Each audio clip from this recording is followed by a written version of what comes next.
I want you to do something for me before we start. Close whatever tab is distracting you. Turn the volume up just a little. And give me the next 30 minutes of your life. Because what I'm about to tell you isn't just a story. It's a mirror. And somewhere in the next few minutes, you're going to see yourself in it. Let me tell you about a man named Daniel. Not a superhero. Not a genius. Not someone born with some gift the rest of us don't have. Daniel was ordinary. The kind of ordinary you and I understand deeply. Because most of us are ordinary too. And that's exactly why his story matters. Because if an ordinary man can do what he did, then so can you. Daniel grew up in a small apartment above a laundromat. Thin walls. A single window that let in more noise than light. His mother worked 2 jobs.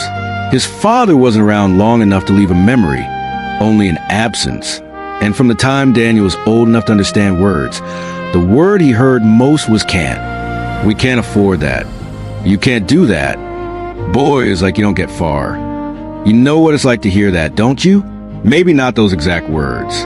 Maybe it was a teacher who looked past you, a parent who compared you to someone else, a voice, maybe even your own, that whispered you're not enough every time you try to reach for something bigger.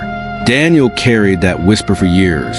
It followed him into school, where he sat in the back row, convinced that raising his hand was pointless because his answers never seemed to matter. It followed him into his first job, stacking shelves at a grocery store, where he watched other people move up while he stayed exactly where he was. It followed him home every night, sitting heavy on his chest like a stone he couldn't put down. And here's the part one need you to really listen to, because this is where his story could have ended the same way so many stories end. Daniel almost gave up, not in some dramatic, cinematic way. Quietly, the way most people give up. He stopped applying for things, stopped believing change was coming, stopped dreaming, because dreaming hurt more than accepting things as they were. He told himself a lie that so many of us tell ourselves. This is just who I am. This is just how my life goes. Have you ever told yourself that lie? Be honest with yourself right now. Somewhere in your life, maybe in your health, your career, your relationships, your finances, is there a part of you that has quietly stopped trying? Not because you don't want more, but because wanting hurt too much when it didn't happen. I need you to stay with me, because Daniel's turning point didn't come from some big miracle. It came from something small, something almost embarrassing in how ordinary it was. One night, exhausted after another double shift, Daniel sat on the edge of his bed and picked up a notebook his mother had given him years earlier, one he'd never used. And for no reason he could explain, he wrote a single sentence at the top of the page. What if I'm wrong about myself? That's it. That's the whole beginning. Not a plan, not a strategy, just a question, a crack of doubt in the wall he'd built around his own potential. And that question kept him up that night.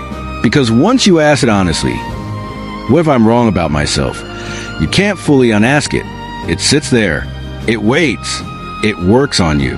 The next morning, Daniel did something small. Something so small it would sound insignificant if I told you.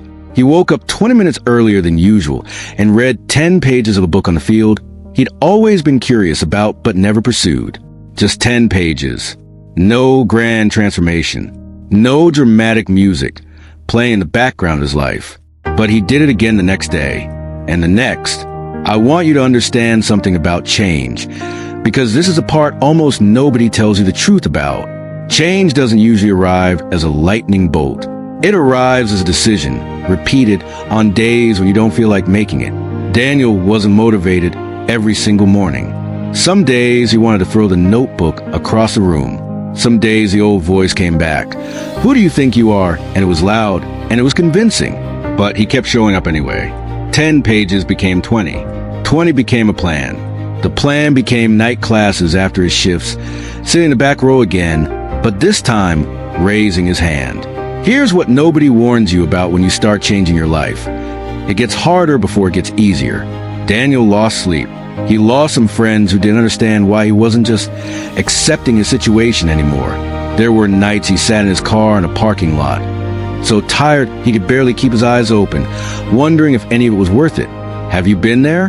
That moment where the cost of change feels heavier than the comfort of staying the same? I want you to remember something in that moment, the way Daniel eventually learned to remember it. The pain of discipline weighs ounces. The pain of regret weighs tons. Every hard morning, every missed hour of sleep, every moment of doubt, it was never as heavy as the weight of staying exactly where he was for the rest of his life. 2 years passed. 2 years of 10 extra pages, then 20. Then an entire night spent studying after brutal physical shifts. 2 years of small, boring, unglamorous effort that nobody was watching and nobody was clapping for. And then, one afternoon, Daniel stood in front of people who once would have looked past him the way his teachers did. And he spoke. He answered a question with confidence he didn't know he had. He solved a problem no one else in the room could solve. And for the first time in his life, he watched people look at him differently. Not because he became someone else, but because he finally became who he always could have been if he hadn't let a whisper convince him otherwise. I'm not telling you this story so you feel good for 30 minutes and then forget it by tomorrow. I'm telling you this because I think you already know your own version of Daniel's whisper.